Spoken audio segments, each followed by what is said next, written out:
Hey guys, how are we doing? It's Anita Horry here from Anita Horry Academy, and today I want to share with you some amazing tips on how to thrive as a Pilates teacher. So I have been in this industry for over 15 years, and some of these tips that I'm going to be sharing with you have worked very well for me. And of course, some of these tips have come through experience. Pilates has been my main gig in the world, and I'm not going to say that it has been plain sailing all the time, but I've certainly learned a few tips and tricks along the way, and I'm here prepared to share all that with you. If you're excited about this video, please hit the like, subscribe, and don't forget the bell button so that you can listen and watch all the videos that I upload online.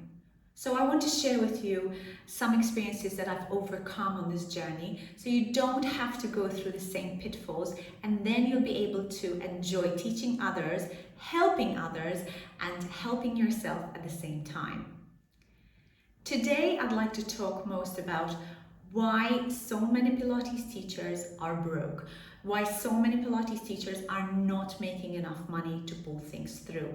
So with COVID happening, with businesses closing down, with Pilates studios, the brick and mortar studios closing down, has been this whole shift in the world. And yes, some of us had actually suffered, and perhaps some of us had even gone out of business, but I'm not really relating to something this extraordinary that has happened because of an external influence into our professional life.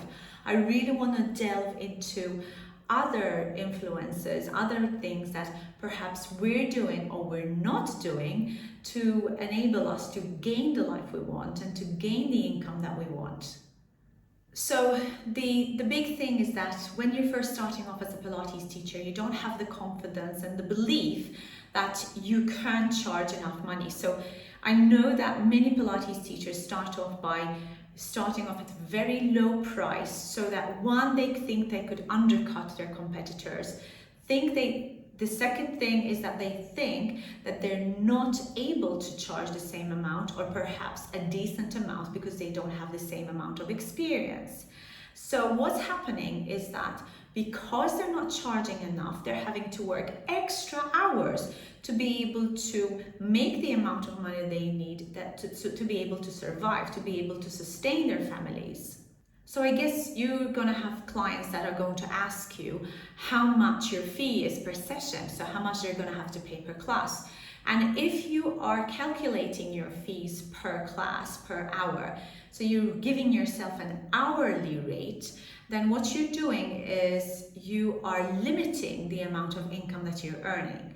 And that's going to put you into that category of those Pilates teachers who are struggling to make ends meet. Those Pilates teachers who still have to pay their costs, to pay their fuel, to pay their travel costs, to be able to get to their clients. And obviously that's not something that the client is seeing, right? The client's only seeing what you charge them. And there are only about 10% of the high-end, high-ticket Pilates teachers who have perhaps cracked it by now, who are selling their services via packages. And by doing so, they're being able to give added value to the client, be able to increase their prices, and of course earn more, instead of having to work super hard and for lots and lots of hours just to be able to survive. So imagine if you're teaching 5, 6, 7, 8, 9, 10, I even know people who are teaching 12 to 14 hours a day, and you're teaching these amount of hours every single day. How easy is this going to be to get burnt out? You're not going to last, right? You're not going to last too long. So as a new Pilates teacher, you're going to start suffering with the normal issues, with voices breaking, feeling totally exhausted, perhaps even coming to the end of the week where you're forgetting your routine, you're forgetting the workouts, you're not able to spot your clients as well as you would have at the beginning of the week when you had more energy.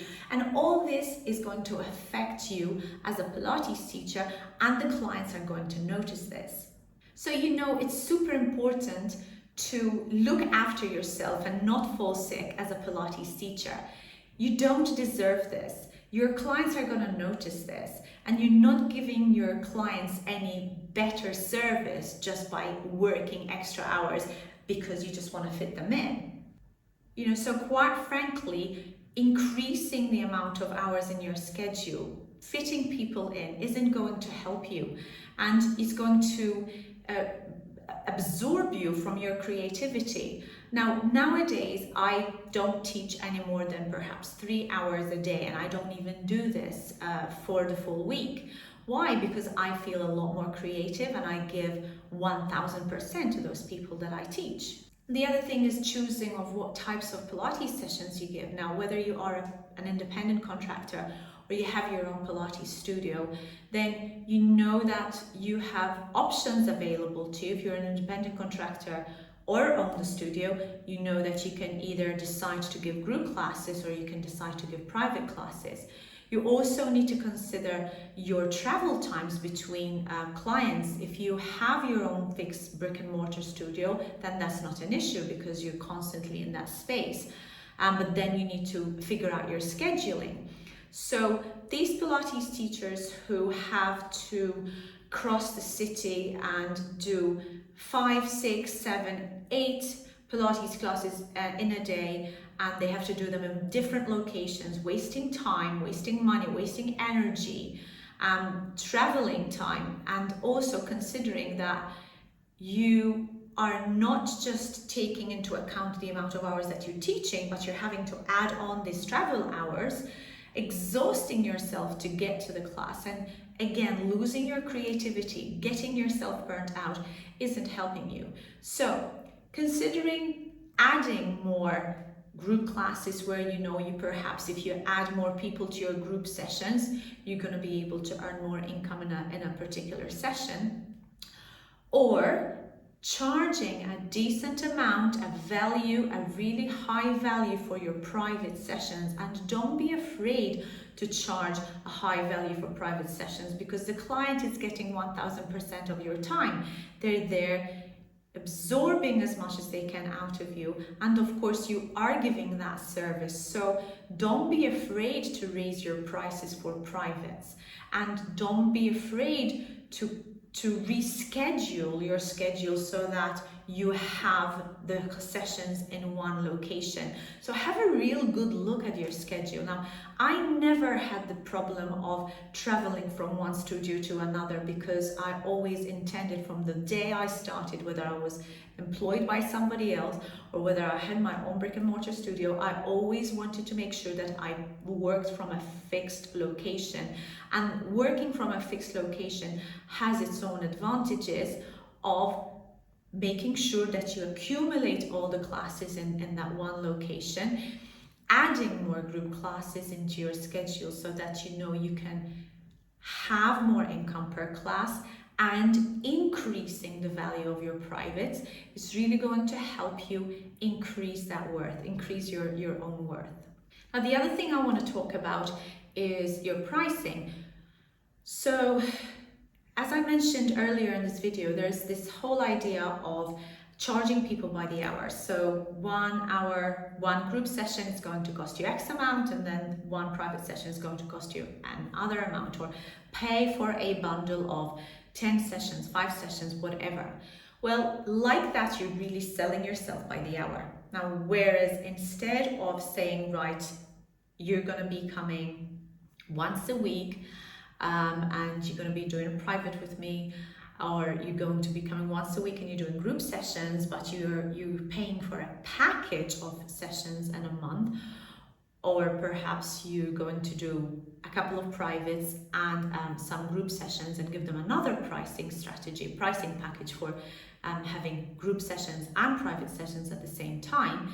This is really going to create that value where you don't have to give your worth per hour.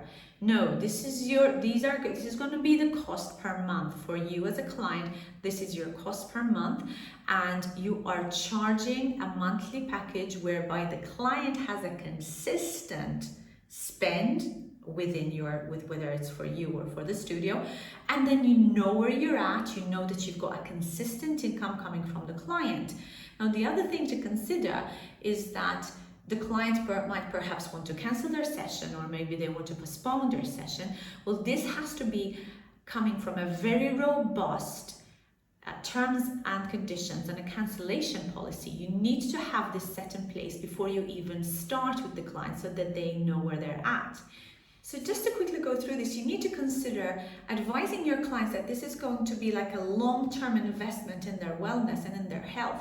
So they, one, get used to the idea that they have to pay regularly and they have to commit regularly to their sessions.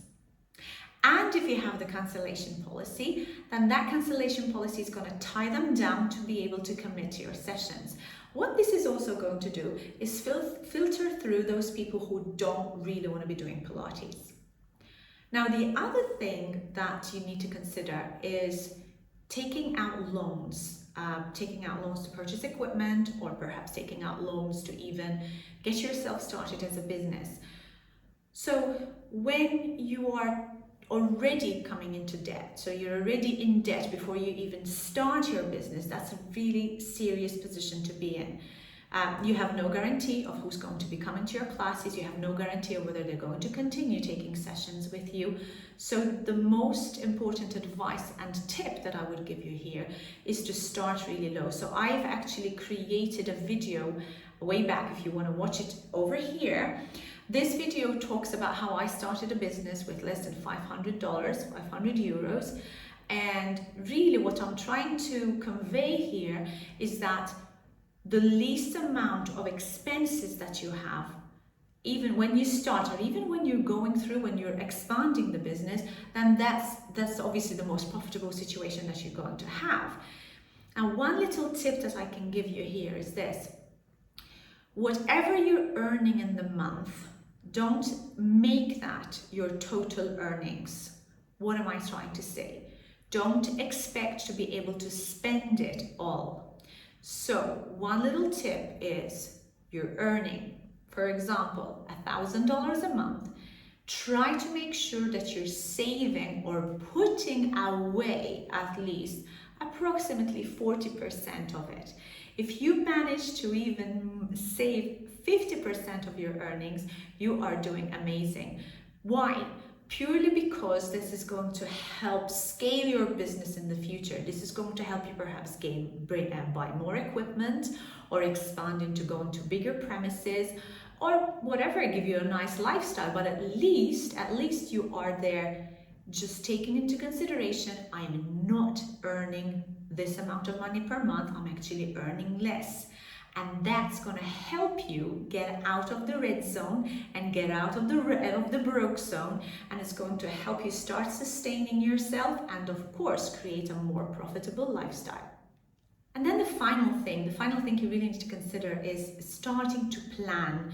So running a business without having any strategic plan, running a business or even starting a business without having a very solid business plan is a recipe for disaster. So having a plan is going to help you strategize what your next steps are going to be. Now, planning for the future isn't just for those people who are coming to retirement age. So actually, it's really important to scale your business, to have ideas of where you want it to be at a specific period of time. So having a 2-year business plan, if you don't want to have a big 5-year business plan, but just think about it. Where do I want to be in 2 years' time? Do I still want to be rushing around from one studio to another?